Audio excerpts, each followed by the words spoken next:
a 1936 Pontiac Six.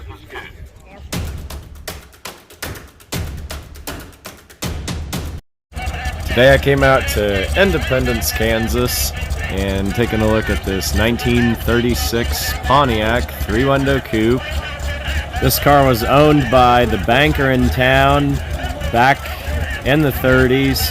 I believe he bought it new or close to new, and then this family bought it in the 60s when it was just an old used car. And I think there were several brothers and sisters, and one by one they all drove this car to high school, and it's been restored, put away, and it's selling here today at auction to find a new home. I kind of hope it stays in Independence. About 20 years ago. It's a 1936 Pontiac Six. Tom, where you at, Tom?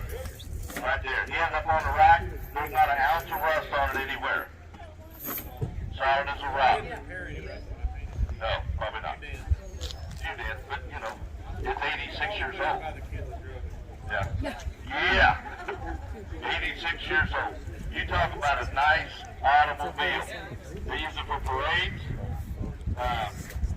which, you know, that's way older than me. It's way over than a lot of my help, but it doesn't have brake lights. It's got running lights on the back. So it's a single bulb in the back. No turn signals. Your turn signals, you're on. No airbag.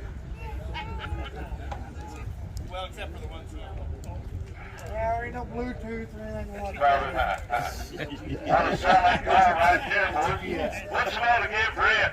15,000. 15, 16,000, I'm ready 15, 16,000, 15, 16,000, I'm ready 15, 16,000, I'm ready 15, I'm ready 15, 16,000, I'm ready 15, 17,000,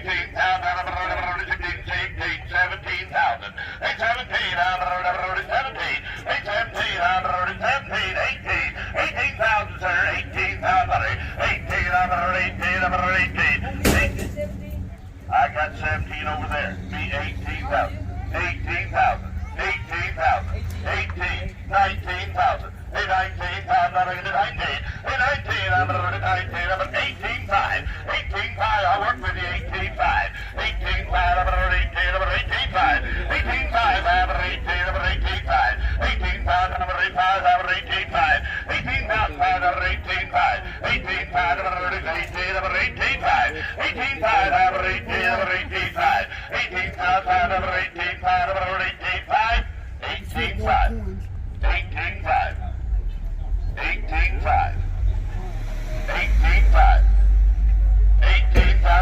18,500, 18,500, 19,000 dollars. Hey, 19,000, I'll give you 19,000. Hey, 19,000, I'll give you 19. Hey, 19, I'm going to 19. You know, 19,000, 19,500, 19,500, 19,500. Hey, 19,500, I'm going to 19,500. Hey, 19,500, I'm going to 19,500. Hey, 19,500. Hey, 19,500, I'm going to 500. Give me 19,500. Hey, 19,500, I'm going to 19,500, I'm going to 19,500. Hey, 19,500, I'm going to what about you boys? Hey, 19,500, I'm going to 19,500. 19,500, I'm going to 19,500. 19,500. We're going to 7. 19,500. Y'all done here, I'm going to 19,500. 19,500. So it's right there, 19,000. Your number is 158. 158.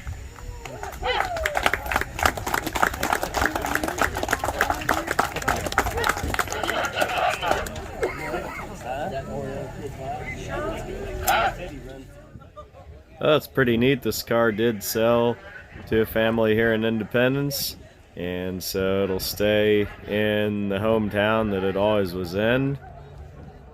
Kind of neat to see a car like this stay local and be part of this community for the next generation. I felt like the selling price was a pretty good deal. It's about a third or less of the restoration cost, and these old wood-body GM cars aren't around every corner. This model was built with the hinged trunk lid. A rumble seat was an option, But by 36, they were on their way out, and the trunk models were a lot more common than a rumble seat. 1936 Pontiac interior styling is typical of the era, looking, at first glance, fairly plain, but on closer inspection, you note the little Art Deco design details and the motifs of Pontiac styling carried throughout the car. One of the siblings was telling me that back behind here in the flap was where he used to hide his cigarettes when he was in high school. Little trivia on these cars, the 6-cylinders actually had a shorter chassis, shorter hood, and shorter running boards, since that 6-cylinder engine was slightly shorter than the 8. The front fenders were shared interchangeably between both models. 1936 models were similar to the 35s, however, they had different bumpers, different grills, different headlight buckets, and different hood sides. 1936 was the second year for the silver streak grille and hood motif, a styling trend which would carry through 1956. Another change for 1936 was the conventional front hinged doors, a change from the rear hinged suicide door design of 1935.